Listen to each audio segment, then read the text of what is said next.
estamos de la chingada por todos lados para encontrar la luz al final del túnel. Y lamentablemente ni los libros ni nosotros, un poco como decía Alan, tenemos una respuesta concisa para eso. Yo recuerdo mucho un poco esta idea de que en realidad lo que tendremos que mirar son, cuando digo que son discursos me refiero, no habría que pensar a los derechos humanos cuando los pensamos como discursos, son palabras, son cosas que se dicen. Acá la idea de discurso es en realidad una idea como de realidad, ¿no? De hay actores detrás, depende de cuál sea el actor que emite el discurso, en qué contexto, con qué facultades o recursos materiales, etcétera, etcétera, ¿no?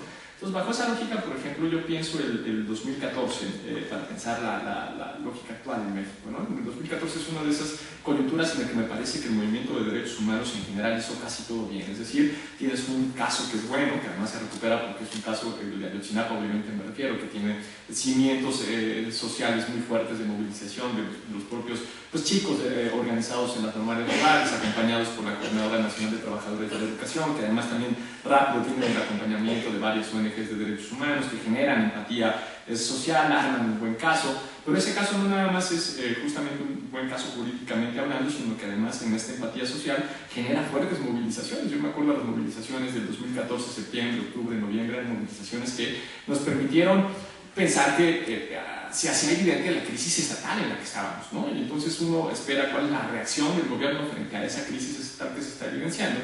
Y la reacción fue un triste decálogo reduciendo la crisis estatal a un problema de política de seguridad, decálogo del cual además se cumplieron solamente uno de los 10 puntos, ¿no?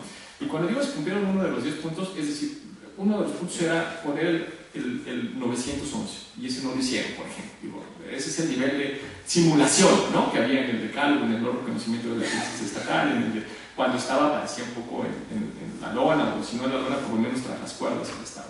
Entonces ahí queda como muy claro la necesidad de mirar cuál es el contexto en el cual se encuentran los derechos humanos. El contexto en México es el de precisamente la lógica estatal, es la de la negación, la simulación, la corrupción y la impunidad, ¿no? Ese es como el círculo con el que se maneja la respuesta estatal de forma sistemática. Lo niegan, cuando finalmente ya no pueden seguir negando, lo simulan alguna probable acción, pero esa acción en realidad no llega a nada porque son por los procesos de corrupción y de impunidad que se encuentran dentro de la lógica estatal.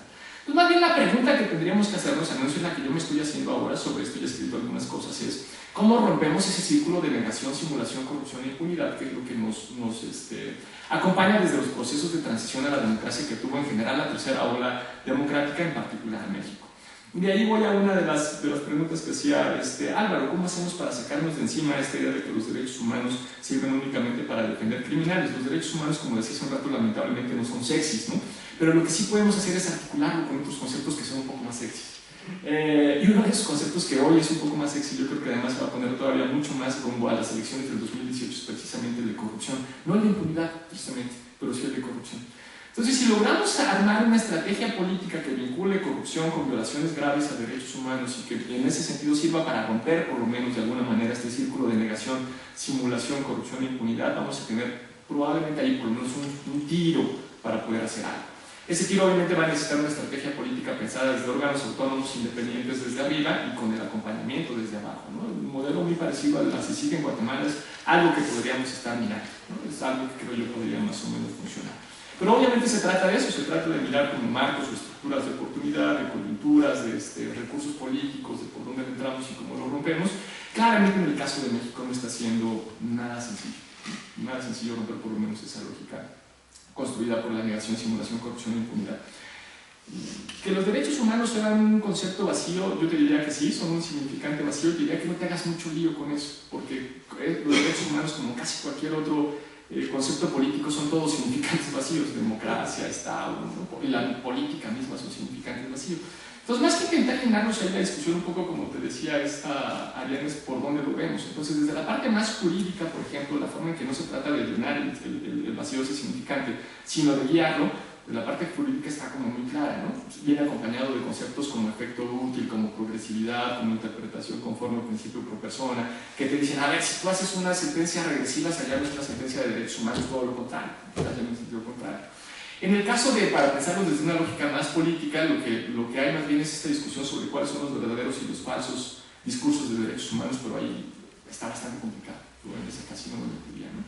La discusión es, por ejemplo, si el discurso de derechos humanos fundamentado en la vida en contra del aborto es un discurso efectivamente de derechos humanos, ¿no? o si el discurso que hacía Bush para invadir países es un discurso de derechos humanos. Y si hay quien dice, no, pues es un falso discurso de derechos, pero pues ahí es una cosa un poco más complicada, ¿no? Yo no me haría tanto rollo en tratar de ordenar. Y pues no tenemos, lamentablemente, entonces una respuesta como ya muy hecha, muy específica, pero lo que sí tenemos es por lo menos algunas herramientas, eso es lo que el libro sí da, ¿no? Herramientas de cómo se pueden mirar actores, cómo se pueden mirar contextos, cómo se pueden mirar estrategias, corto, mediano plazo, qué se puede hacer, qué no, para qué sirven y para qué no los derechos humanos, para pensar en ese sentido del contexto en el caso de México de corto, mediano y largo plazo, ¿no? Por ahí es que podríamos comenzar.